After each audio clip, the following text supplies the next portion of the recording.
말씀을 봉독해서 올려드리도록 하겠습니다. 출애굽기 2장 15절에서 22절 말씀.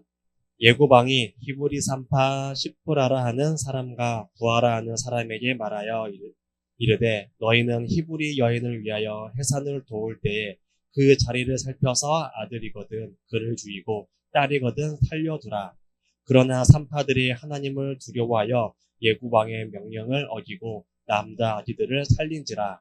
예고방이 산파를 불러 그들에게 이르되 너희가 어찌하여 이같이 남자 아기들을 살렸느냐.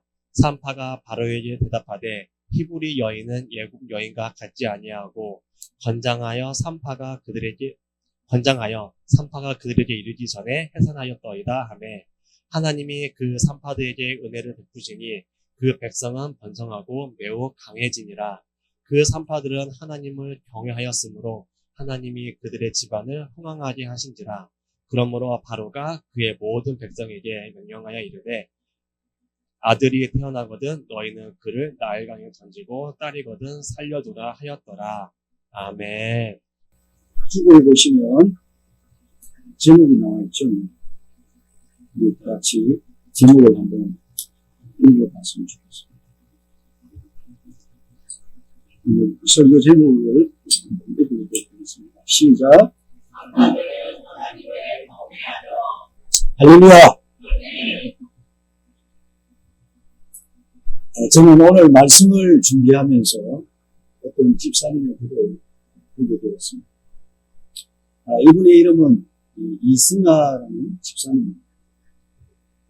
이분이 자신의 신앙 간증을 인터넷에 올리게 되었는데 그거를 많은 분들이 보고 감동을 받고 은혜를 받게 되어서 책으로 출판하게 되었다고 합니다. 그 책 제목은 이것이 아니다. 혹시 들어보신 분 있습니까? 이 책을 출판하게 된 계기는 다음과 같습니다. 한때 집사님은 남부러울 것이 없는 삶을 살았다고 합니다. 자신은 명문대인 2대를 졸업했고 남편은 우리나라에서 최고의 기업을 할 수 있는 삼성에 근무하면서 단란한 가정을 이루고 또 화목하고 부유한 삶을 살았다고 합니다. 때마다 가족들과 해외로 여행을 다니고 또 자신의 집은 멋진 인테리어로 잘 꾸미고 어떤 그릇으로 장식도 하고 또 루이비통, 구찌와 같은 명품 옷과 가방을 가지고 지장하면서 자신을 자랑하는 삶을 살았다고 합니다. 이하봐도 와할 정도로 감탄할 정도로 부러워하는 삶을 살았습니다. 그래서 자신이 가지고 있는 그 명품 옷과 가방 그리고 값비싼 가전제품 그리고 해외여행 가서 찍은 사진들 그리고 고급스럽게 인테리어된 집을 자신의 블로그에 올리게 되었는데 그것이 많은 사람의 이목을 끌고 또 그래서 인기 있는 연예인 못지않은 그런 블로그가 되어서 나중에는 파워 블로그가 되었다. 그런데 어느 날 화려했던 그 삶이 하루아침에 다 무너졌다. 결혼 17주년을 앞두고 남편이 구토와 두통이 심해서 급히 응급실에 가게 되었는데 검사 결과 폐암 말기라는 판정을 받게 됩니다. 하루아침에 하늘이 무너지는 소식을 듣게 되고 그때 집사님은 그 심정을 이렇게 표현했답니다. 저는 그 행복이 영원하리라 생각했습니다. 저의 꿈 같았던 결혼 생활이 17주년을 며칠 앞두고 종지부를 찍게 될 것이라는 전혀 상상하지 못했습니다. 저는 남편이 응급실에 입원하던 그날도 눈발을 헤칩니다. 쇼핑에 일을 올리면서 올 연말에는 어디로 해외여행 갈까? 그리고 이번에는 겨울방학 때 집을 어떻게 꾸밀까 하는 그 생각을 하고 있었다. 그런데 그 모든 것이 무너진 것입니다. 그날 이후 이 집사님은 남편을 위해 간절히 기도하고 지극히 보살폈지만 입원한 지 10개월 만에 남편이 세상을 떠났다고 합니다. 다행히 집사님은 그 같은 고난의 시간이 헛되지 않아 그 기간 동안 부부가 믿음으로 하나 되어 주님 때문에 달렸고 이 세상이 아닌 하늘나라의 소망을 품고 주님만 바라보는 믿음의 사람들이 되었다고 합니다. 그래서 자신의 권력에 그것이 아닙니다라는 증거로 자신의 감정을 올리게 되었고 그것이 많은 사람들에게 감동을 주고 은혜를 주게 되면서 책으로 나오게 되었답니다. 저는 이 집사님의 고백을 들으면서 마음에 가는 부분이 있었어요. 저는 그 행복이 영원하리라 생각했습니다.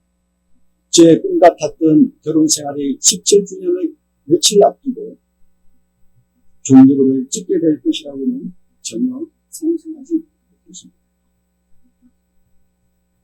저는 이 고백을 들으면서 오늘 말씀에 나오는 이스라엘 자손들이 생각났습니다. 1장 7절을 한번 같이 읽어보겠습니다. 1장 7절 한번 읽어주세요. 시작.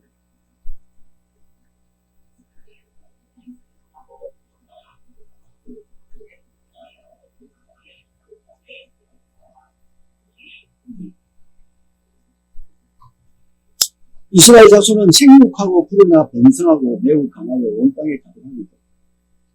자, 이 말씀을 한마디로 말하면 뭐 했다는 겁니까? 복받았던 겁니다. 조금 전에 소개했던 이승하 집사님처럼 승승장구하는 삶을 살았다는 겁니다. 누구 덕분입니까? 요셉 덕분입니다. 적어도 요셉이 살아있는 동안은 그래했습니다. 요셉이 몇 살에 애국의 총리가 되었습니까? 30살, 30살이죠. 그리고 요셉이 몇 살에 죽었습니까? 110세에 죽었습니다.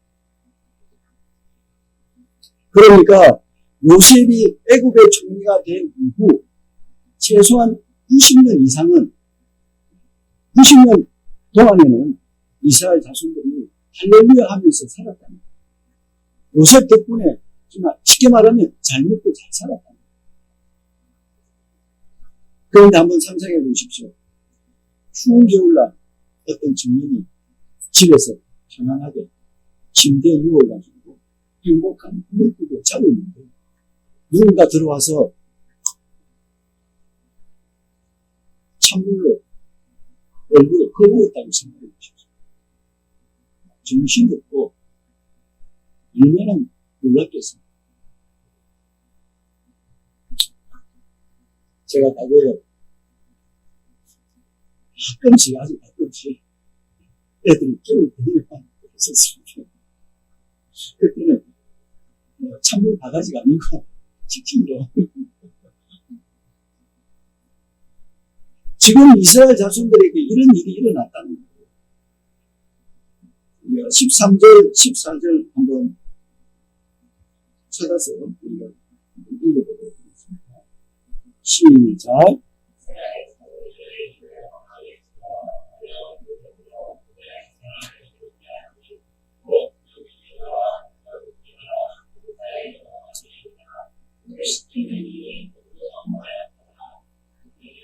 자, 여기서 음하였다라는 것은 아주 혹독하였다. 아주 일을 시키는데도 그냥 시키는 것이 아니라 아주 혹독하게 시켰다는 거예요. 예를 들면 이런 겁니다. 한 청년이 회사를 운영하는 아버지의 아들로 태어나서 금수저로 살다가 어느 날 아버지의 사업이 나가면서 그 금수저의 인생이 알바 인생으로 바뀝니다. 그래서 새벽부터 오전에는 택배 알바, 점심 때는 카페 알바, 저녁 때는 식당 알바, 이렇게 스리잡으로 하면서 아주 고되게 살아가는 인생으로 바뀌었다. 지금 이스라엘 자손들이 이렇게 하는 겁니다. 한마디로 말하면 이스라엘 자손들이 복받은 삶을 살다가 하루아침에 힘들고 괴로운 인생으로 바뀌었습니다. 아니 어쩌다가 이스라엘 자손이 이렇게 되었습니다. 8절입니다. 8절 읽어보겠습니다. 시작. 요셉을 알지 못한 이스라엘 왕이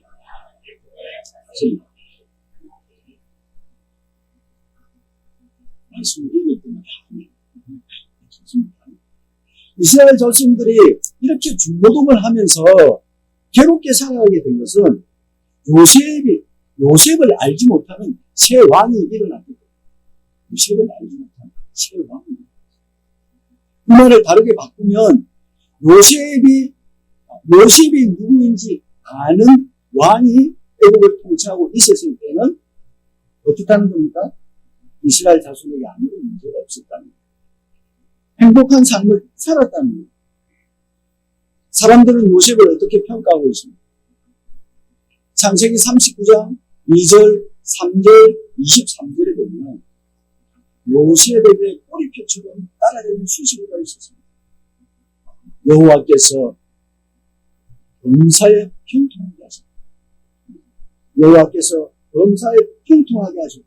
이것이 세 번이나 나옵니다.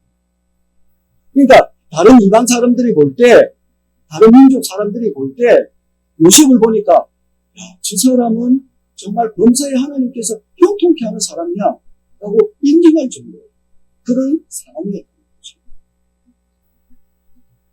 그가 비록 처한 현실은 종으로 살아가고 있었지만 그의 손에는 형통함이 있었습니다.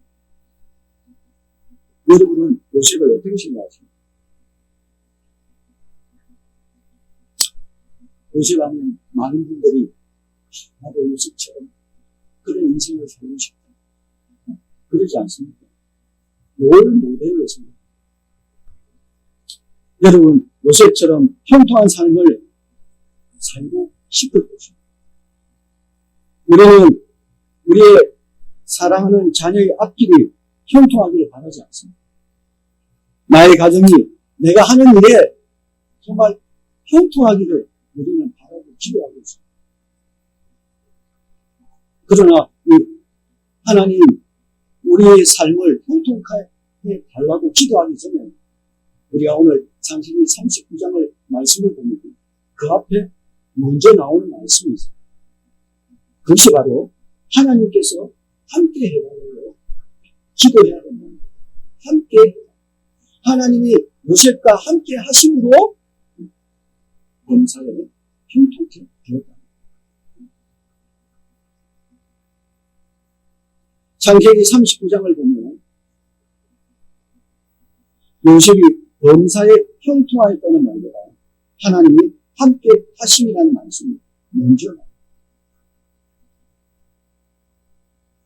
그런데 하나님이 함께 하시지 않는데 형통하다. 조심해라. 하나님이 함께 하시지 않는데 자기는 형통하다. 그래서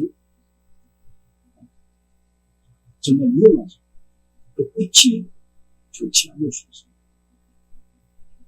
하나님 없이 형통하다. 그러면 하나님과 관계 없는 겁니다.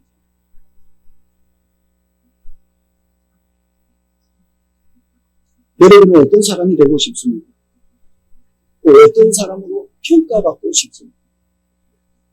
날마다 하나님이 함께 하시는 저와 여러분 되시기를 기도드립니다. 그러면 바로는 요셉을 어떻게 평가하고 있습니까? 바로와는 어떨까요?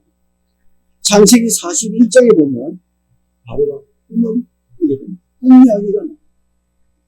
그 꿈에 7 암소와 7 이삭이 나오는데 바로는 이 꿈을 꾸고 나서 그 애국에 있는 모든 그 전술과 마술사라고 표현할 수 있는데 마술사와 현인들, 지혜자들 그런 사람들이죠.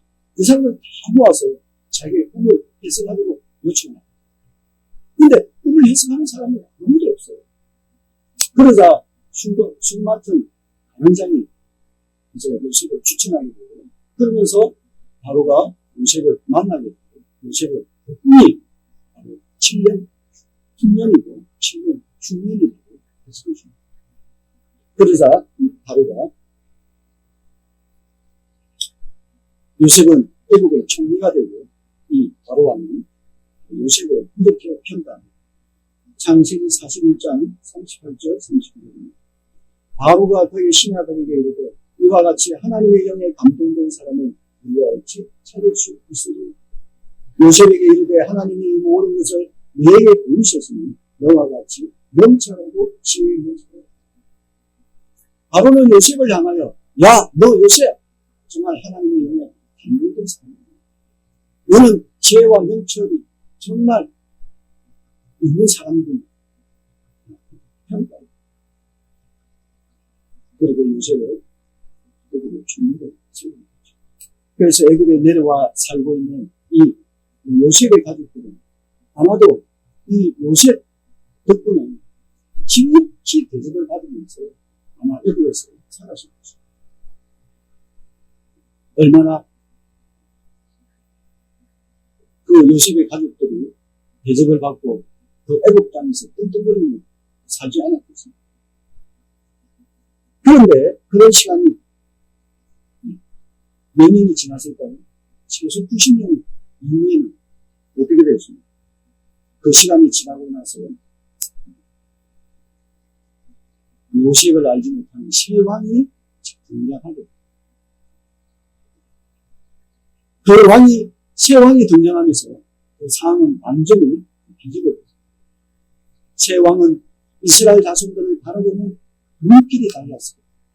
이전에는 친근한 이웃, 나를 도와주는 이웃, 필요한 이웃으로 생각했는데 이제는 최강력을 비롯합니다. 어떻게 해요? 바로가 이스라엘 자손을 보니까 숫자가 어마어마하게 많아요. 지금도 많은데 앞으로 그냥 두고 보기에는 너무너무 많아지는 거예요. 그래서 이 바로가 생각하기로 저렇게 인구가 많고 번성한데 그대로 만약에 그들이 적군이 되어서 우리를 공격하게 되면 우리는 국가적으로 큰 위기를 맞이할 수도 있겠다. 이 바로는 생각하게 됩니다. 두려움이 생깁니다. 그래서 바로는 이스라엘 자손이 더 많아지지 않도록 인구 억제 정책을 했어요.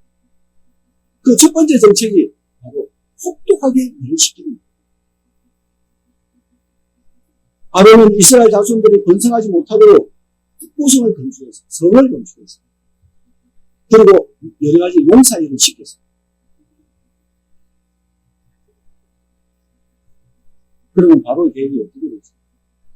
이스라엘 자손들이 인구가 줄었습니까? 12거든요. 그러나 학대를 받을수록 더욱 번성하여 퍼져나가는 애국 사람이 이스라엘 자손을 많이 근심합니다. 이것은 하나님이 이스라엘 자손 가운데 개입하고 있다는 사실. 하나님이 지금 역사하고 있다는 증거입니다. 창세기 12장에서 하나님이 아브라함을 부르실 때 그에게 준 약속이 있었어요. 내가 너로 큰 나라를 이루겠다. 그런 하나님의 원대한 계획과 꿈이 이 아브라함 가운데 있습니다. 그래서 그 약속의 말씀을 주셨어요. 그 약속의 말씀을 이루기 위해서 이스라엘 백성들은 애굽에 내려가게 됐고 또 애굽에서 이스라엘 백성, 이스라엘 자손들을 형성하게 됩니다. 그것이 하나님의 뜻이었고 하나님의 약속을 아브라함의 약속을 이루시기 위해 하나님이 계획하신 것입니다. 그런데 바로는 10절에 보시면 자 우리가 그들에게 대하여 지혜롭게 하자. 바로는 자신의 지혜로 이것을 막아보려 했어요. 하나님의 뜻을 막아보려 했어요. 이스라엘 자손의 번성을 막아보려 했습니다. 그러나 그 결과는 반대가 됐죠. 하나님이 계획하시면 사람의 정책과 계획은 뭉칩니다. 인간의 지혜로는 하나님의 뜻을 얻을 수 없습니다. 막을 수 없습니다. 잠언 19장 21절 사람의 마음에는 많은 계획이 있어도 오직 여호와의 뜻만이 완전히 있습니다. 지금도 하나님은 하나님의 뜻을 이루시기 위해 저와 여러분의 삶 속에 개입하고 계십니다. 믿으시기 바랍니다. 저와 여러분을 향한, 교회를 향한 하나님의 뜻이 이루어지기를 주님의 이름으로 기도드립니다. 두 번째로 바로가 했던 그 인구 억제 정책은 히브리 산파들에게 각 태어난 아들이 죽이도록 명령을 했습니다. 일종의 청부살입니다. 산파들이 이스라엘 자손들의 출산을 도울 때 태어난 아기가 남자면 살리고 여자면 죽이도록 명령합니다. 그냥 놓치면 안 됩니다. 그러면 어떻게 되었습니까? 17절 우리 한번 읽어보도록 하겠습니다. 시작. 그러나 산파들이 아람을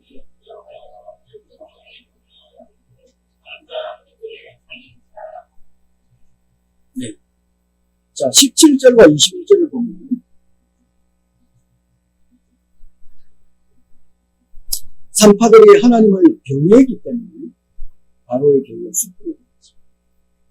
17절에 하나님을 두려워하여 21절에 하나님을 경외하였습니다. 근데 개혁교회는 17절을 경외라고 부르면서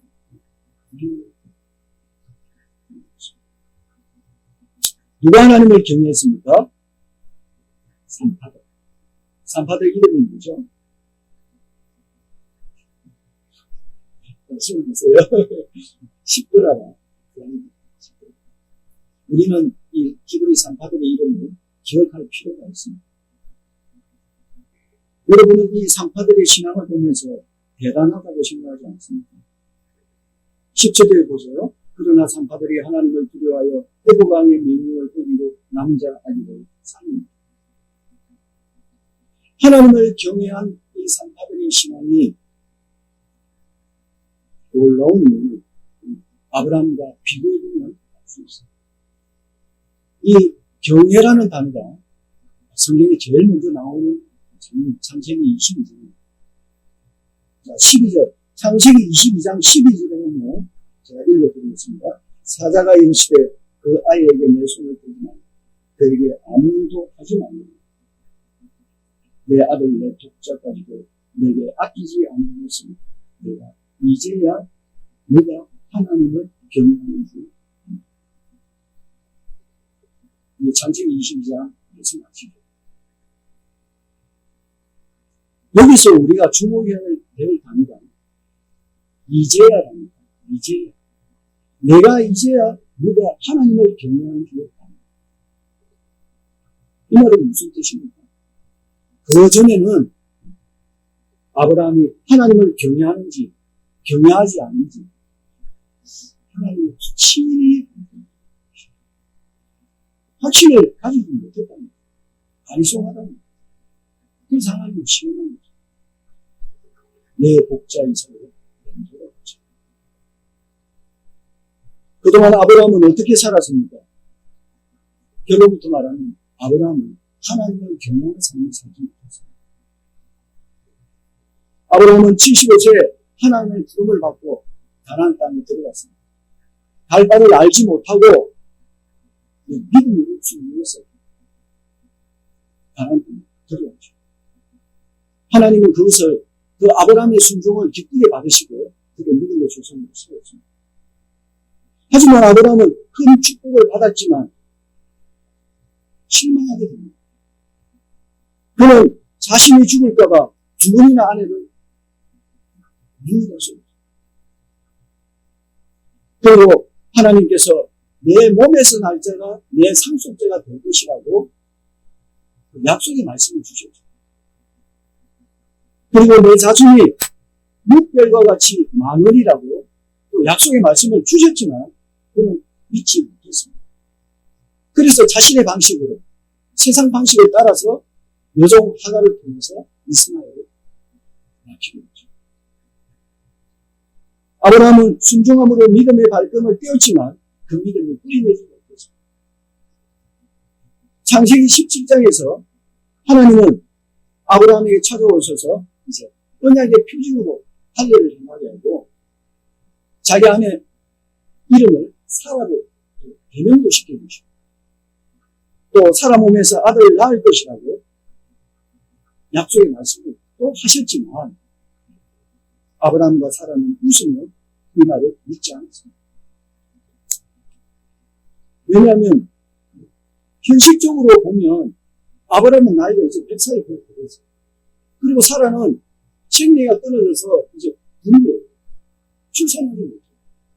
그러니까 눈에 보이는 그 현실이 보니까 하나님 말씀을 믿지 못합니다. 그런데 창세기 21장에서 하나님의 말씀대로 사라가 이삭을 출산하게 됩니다. 성경은 이 사실을 강조해서 이렇게 말씀합니다. 창세기 21장 1절 2절입니다. 여호와께서 말씀하신 대로 사라를 돌보셨고 여호와께서 말씀하신 대로 사라에게 행하셨으므로 사라가 임신하고 하나님의 말씀하신 시기가 되어 5년의 아브라함에게 아들을 하나님께서 말씀하신 대로 새로운 말씀하신 반복합니다. 하나님의 말씀은 반드시 이루어집니다. 이것은 아브라함의 승리가 아니고 하나님의 승리입니다. 말씀의 승리입니다.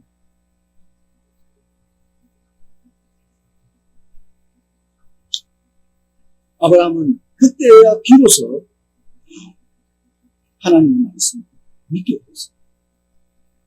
그러니까 일종의 아브라함이 신앙 체험을 한 거예요.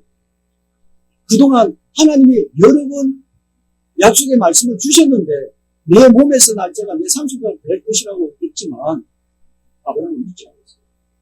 그리고 창세기 21장에 가서야 비로소 하나님의 말씀을 이루어지는 자기 이후 이삭이 나오고 출산되는 것을 보고야 했어요. 신앙 체험. 그때야 비로소 하나님이 누구인지. 그래서 창세기 20장에서 아브라함이 독자 이삭을 하나님께 들을 수 있었다. 그래서 히브리서 11장 19절에 아브라함은 하나님이 너희 이삭을 죽은 자 가운데서 다시 살리실지로 생각합니다. 이렇게 했습니다.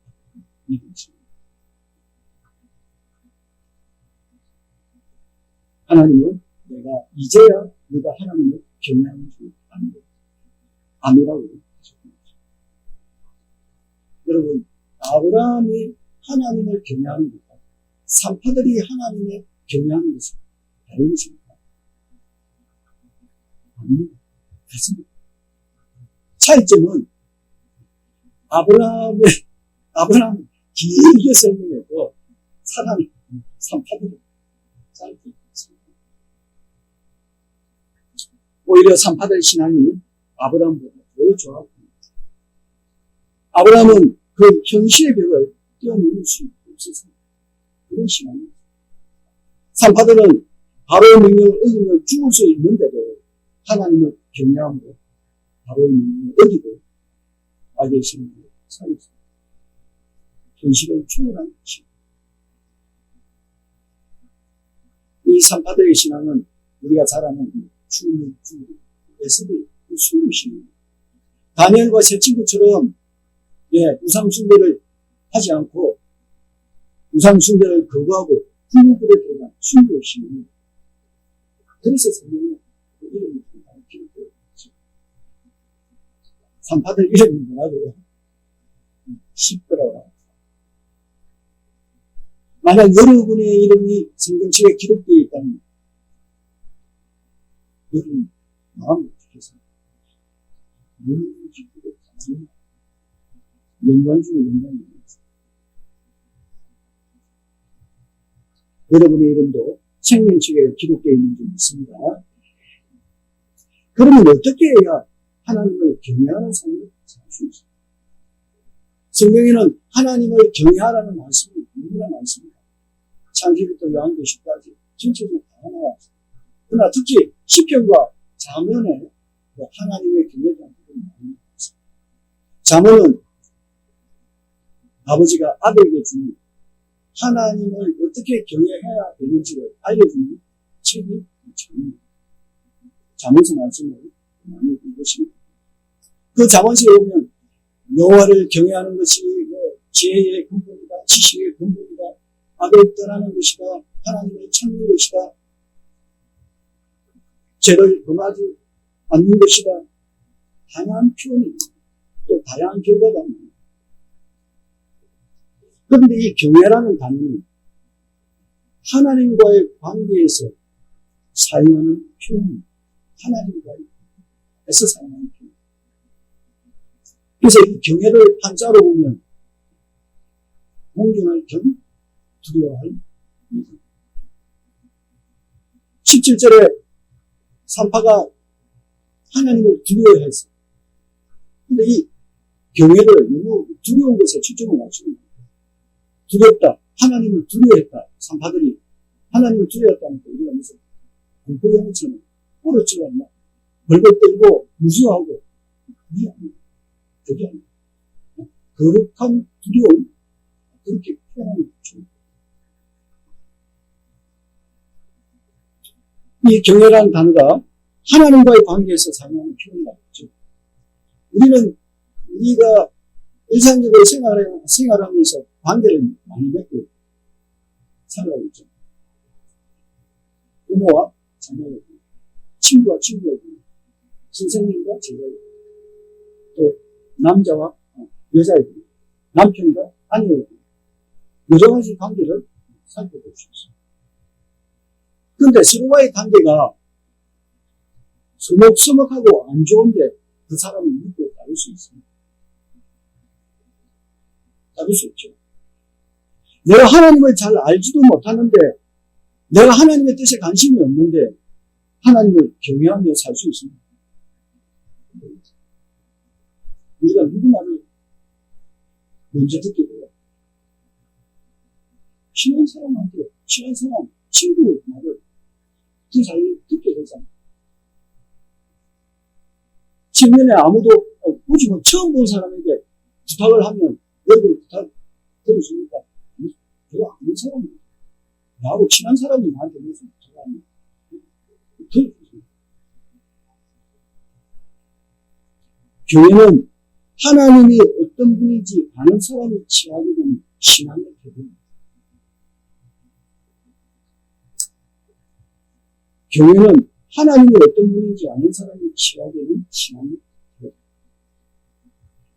우리가 다 같이 신앙생활을 하고 있는 것 같지만 하나님과의 관계는 다 틀립니다. 관계를 거리로 설명하면 어떤 사람은 하나님과의 관계가 100m, 어떤 사람은 하나님과의 관계가 50m, 어떤 사람은 10m, 어떤 사람은 1m. 신앙에 따라서 하나님과의 관계의 거리가 틀립니다. 내가 하나님이 어떤 분인지 알면 알수록 하나님과의 관계는 어떻게 될까요?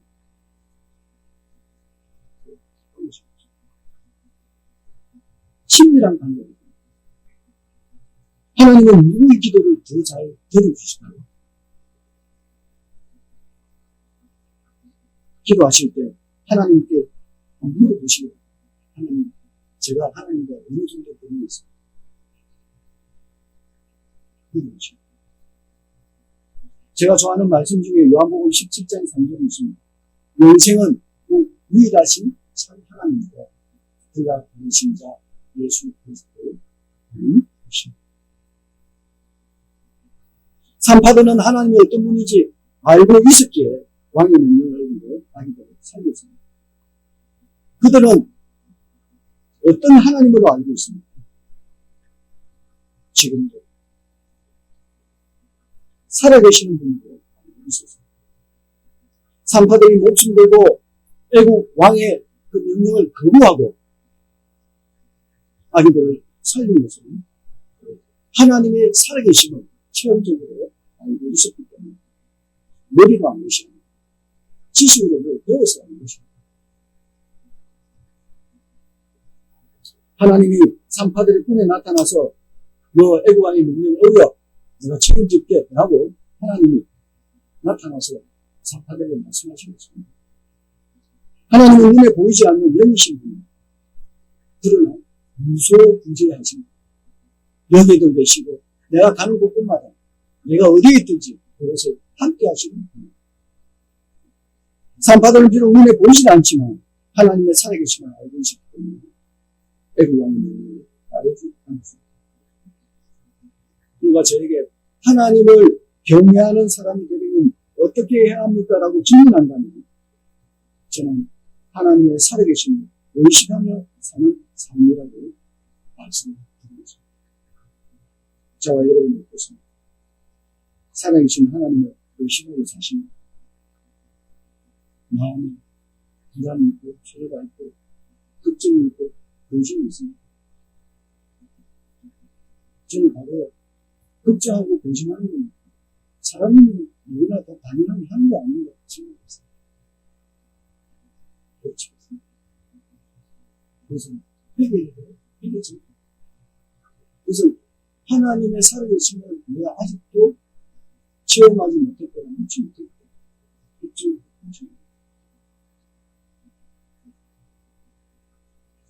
저는 교회 선생님이서 평일에는 아름묵지 시설을 운영하고 있습니다. 그래서 많은 아이들이 한 33명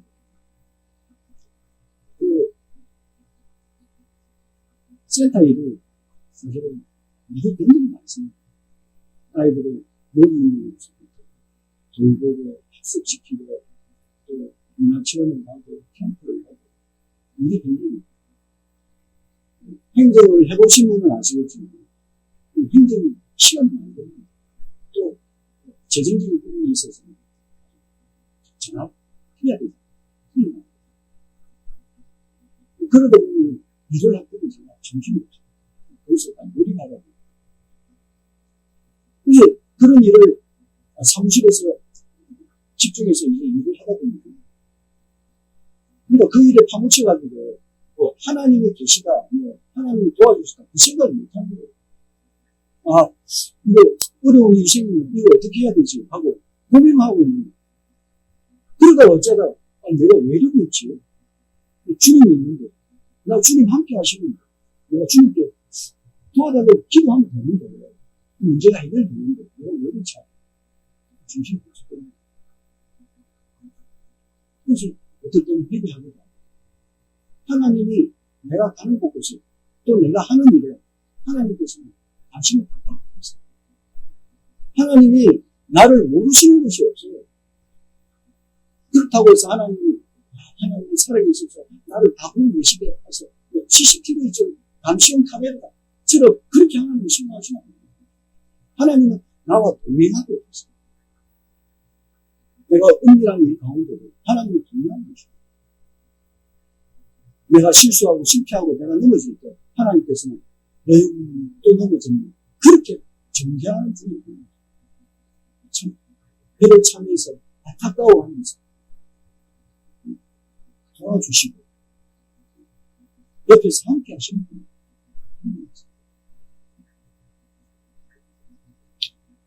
하나님을 경외하며 사는 이 산파들에게 하나님께서 복을 주셨습니다. 산파들에게 은혜의 선물과 함께 가슴이 지는 영생하는 복을 주셨습니다. 저와 여러분 모두가 그렇게 되기를 주의 이름으로 축원합니다.